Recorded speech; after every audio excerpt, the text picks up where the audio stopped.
On a quiet October morning in 2016, the unthinkable happened in Fairplain, West Virginia. 10-month-old Emmaleigh Barringer was found lifeless, her tiny body covered in blood. Her mother's boyfriend, Benjamin Taylor, claimed he couldn't remember a thing, but as the investigation unfolded, the truth became undeniable. A life was brutally taken, and a man who was supposed to protect her stood at the center of it all. What really happened that night? And how did a man's dark secret destroy an innocent child's future? Stay with us as we unravel the dark story behind the murder of Emmaleigh Barringer. Emmaleigh Barringer entered the world on December 3, 2015, a premature baby who fought hard for her life from the start.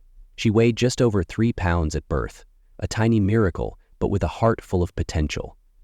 Amanda Atkins, Emmaleig's mother, was a young woman trying to navigate motherhood, determined to give her daughter a chance at a happy, healthy life. Despite the challenges, Amanda embraced motherhood with love and devotion, hoping to build a future for herself and her daughter that was filled with joy and stability.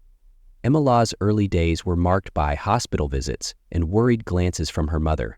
But as time passed, it was clear that Emmaleigh was thriving. Amanda had been in a relationship with Benjamin Taylor for some time by the time Emmaleigh turned a few months old. On the surface, Taylor appeared to be the perfect partner, a man who seemed to love and care for both Amanda and Emmaleigh. He had been around since the early days of Emmaleig's life, helping Amanda care for her daughter. People who knew the family saw a picture of domestic harmony, with Taylor stepping into a fatherly role in Emmaleig's life. He was described as affectionate towards the baby, often playing with her and helping Amanda with the daily chores of motherhood. For a while, everything seemed fine. The little family settled into a routine in their home in Fairplain, West Virginia.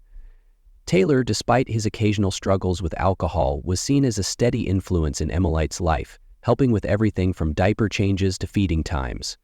Amanda, grateful for the help, often described their life together as normal, perhaps even ideal. To her, Taylor was the man she trusted to help her raise her daughter, someone who seemed to genuinely care for them both. However, like many stories, there were cracks beneath the surface.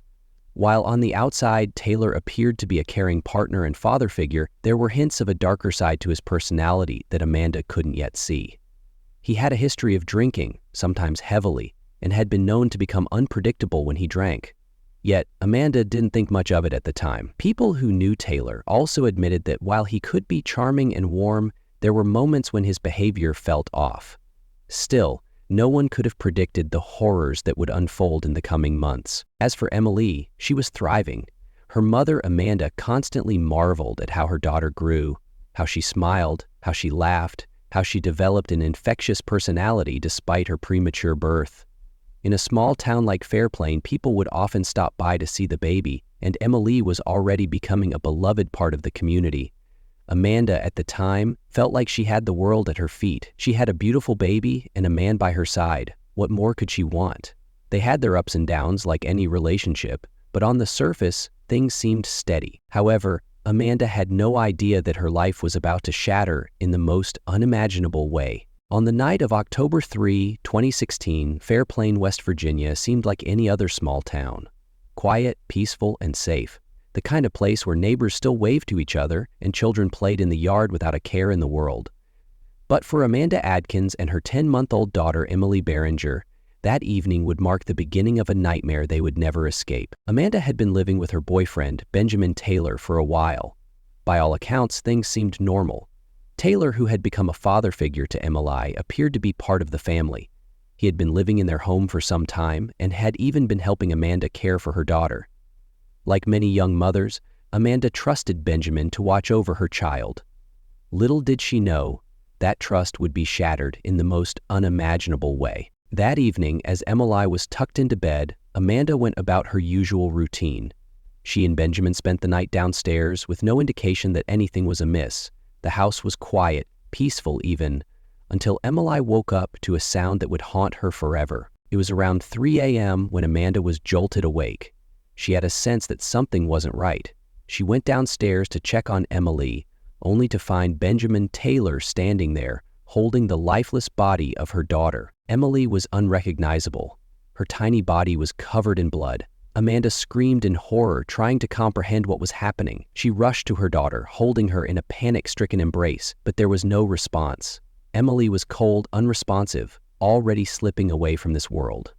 Benjamin, his face contorted with distress, told Amanda he didn't know what happened. He said he found her that way, unconscious and bloody, with no explanation. He claimed that he had been drinking heavily that night, and in his words, he blacked out. But there was something in his voice that didn't match the fear in his eyes. Amanda, struggling to hold onto her composure, dialed 911. "Please, help us," she screamed into the phone. "My baby's not breathing. She's covered in blood. I don't know what happened." The moment the paramedics arrived at the scene, it was clear that something horrifying had taken place. Amanda Atkins, Emmaleig's mother, had rushed downstairs in panic after finding her precious 10-month-old daughter lifeless in her crib. The room was drenched in blood, and the tiny girl lay there, unrecognizable, covered in bruises and signs of trauma that no child should ever endure. The sight was so horrific that Amanda could barely process it. Benjamin Taylor, her boyfriend, was standing nearby. He appeared oddly calm, even detached, as if the scene before him had no effect.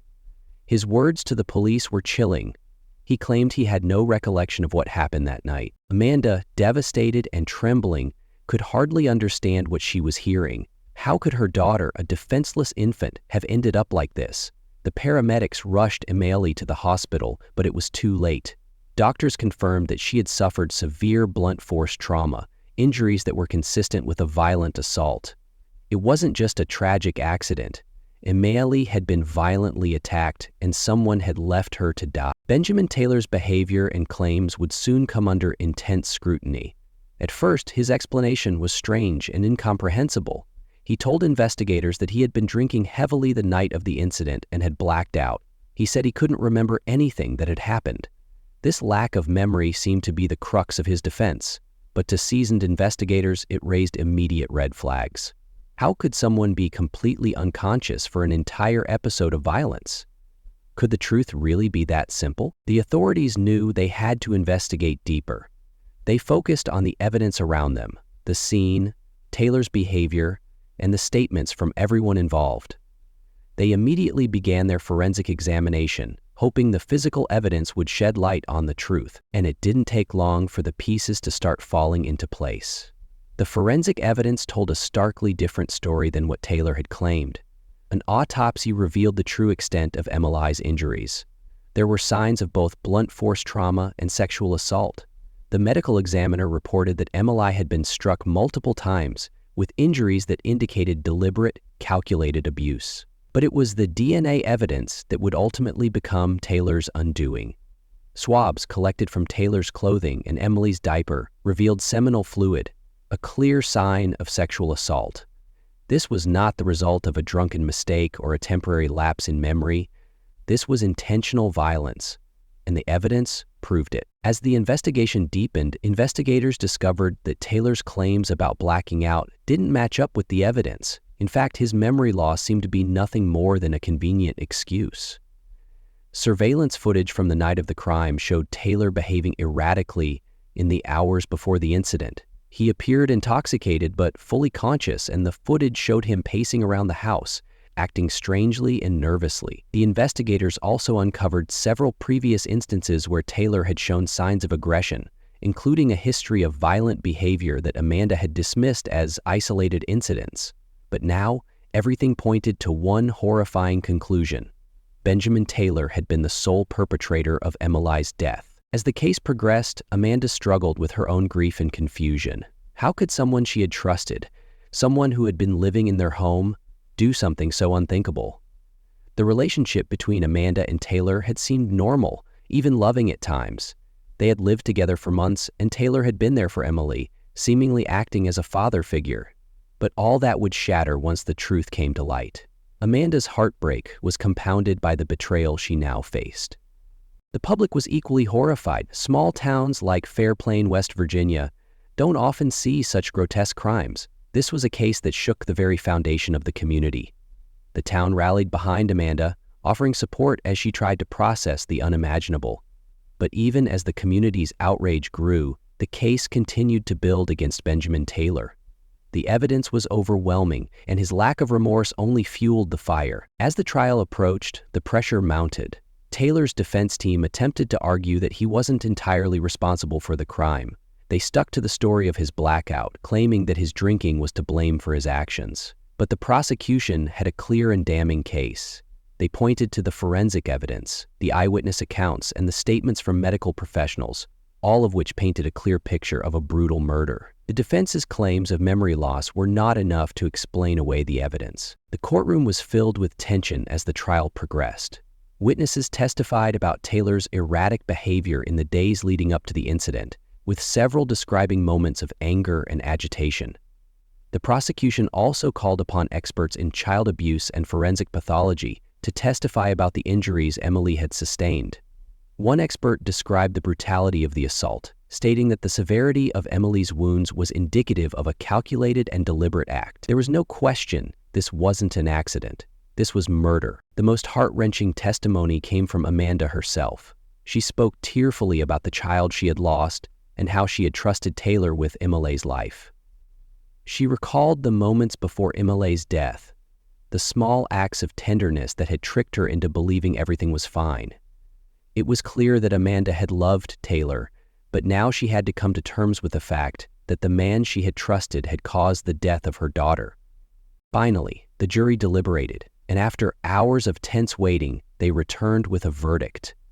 Benjamin Taylor was found guilty of first-degree murder, sexual abuse by a guardian, and death of a child by abuse. The courtroom was filled with emotion as the gravity of the decision sank in.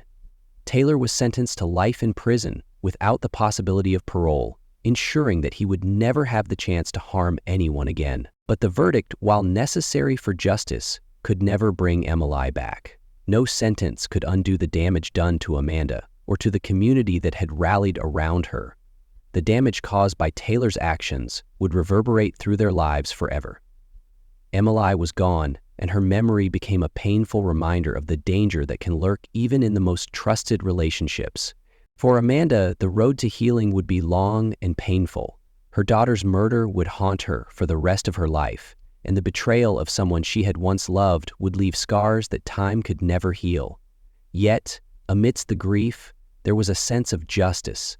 Benjamin Taylor would never be free again, and that small comfort would help Amanda take the first steps toward a future without her beloved daughter. The case of Benjamin Taylor and the murder of Emmaleigh Barringer stands as a sobering reminder of the darkness that can exist behind closed doors, and the importance of vigilance and care when it comes to the safety of our most vulnerable. The question remains, how many other children are out there, living in fear, unable to protect themselves from those who should be their protectors? The story of Emmaleigh Barringer will never be forgotten. It serves as a haunting and tragic reminder that justice for the innocent must always prevail, no matter the cost. The death of 10-month-old Emmaleigh Barringer was more than a tragic loss. It was a gut-wrenching wake-up call. It sent ripples of shock, grief, and fury through the small town of Fairplain, West Virginia. For many, this was not just another crime story. It was the horrifying realization that the very worst of human nature had manifested in their own backyard. Neighbors who had once seen Benjamin Taylor as a quiet, seemingly ordinary man were now questioning everything.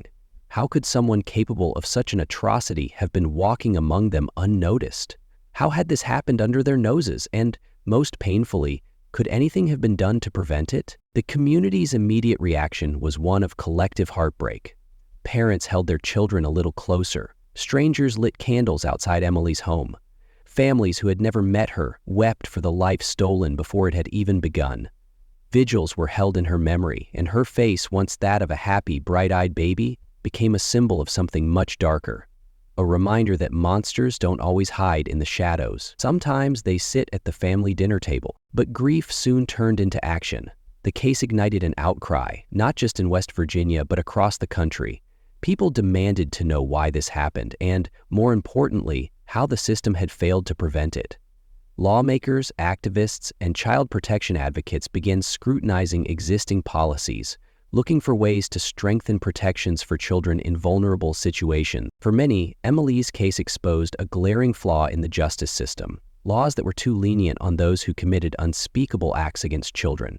The outrage led to growing support for harsher penalties for individuals convicted of child abuse, particularly in cases that resulted in death. And so, in the wake of this tragedy, Emmaleig's Law was introduced. The law aimed to impose stricter sentences on those who commit violent crimes against children, ensuring that perpetrators like Benjamin Taylor would never again have a chance to harm another innocent life. Under this new legislation, anyone convicted of child abuse resulting in death would face a mandatory life sentence, with no possibility of parole. But legal reforms weren't enough to soothe the wound left on Emmaleig's family. Amanda Atkins, her mother, was left devastated, not only by the loss of her daughter, but by the betrayal of a man she had once trusted. In the aftermath, she struggled to understand how she had missed the warning signs, how the person she let into her home turned out to be the very one who destroyed her world. For her, justice was a hollow victory. No court ruling, no prison sentence, and no legislative change could bring her baby back. The grief was immeasurable, and it was a pain that could never truly fade. But she vowed to ensure that Emmaleig's name would never be forgotten. She wanted the world to remember not just how her daughter died, but how she lived. An innocent, joyful baby who deserved so much more. The case also highlighted the critical role of vigilance in communities. Many people who knew Taylor had never suspected he was capable of such a crime, but in hindsight they began questioning the small details they had overlooked. Was there a moment when something had seemed off? A time when someone could have intervened? It was a difficult question, one that didn't have an easy answer. Ultimately, the legacy of Emmaleigh Barringer's case serves as a stark reminder that child protection is everyone's responsibility. Laws can be changed, penalties can be increased, but true prevention starts at home, in neighborhoods, in communities where people look out for one another. Though Fairplain, West Virginia will never be the same, the people who mourned Emmaleigh turned their grief into a mission to ensure that no other child would suffer the same fate. And while nothing could ever undo the tragedy, her story sparked a movement, one that continues to push for stronger protections, tougher laws, and a society that refuses to ignore the warning signs of danger lurking too close to home. Emmaleig's life was short, but her impact is lasting, and as long as her story is told, her memory will never fade. Cases like this force us to ask difficult questions. How do we protect the most vulnerable? How do we prevent tragedies like this from happening again? And how do we recognize danger before it's too late? Emmaleigh Barringer's name will not be forgotten. Her story is a heartbreaking testament to the innocence lost at the hands of a predator. And while we cannot change the past, we can honor her memory by being more vigilant, more aware, and more protective of the children who depend on us to keep them safe. What do you think should be done to prevent such horrors from happening again? Let us know in the comments below. If you found this story important, share it, because awareness is the first step in protecting those who cannot protect themselves.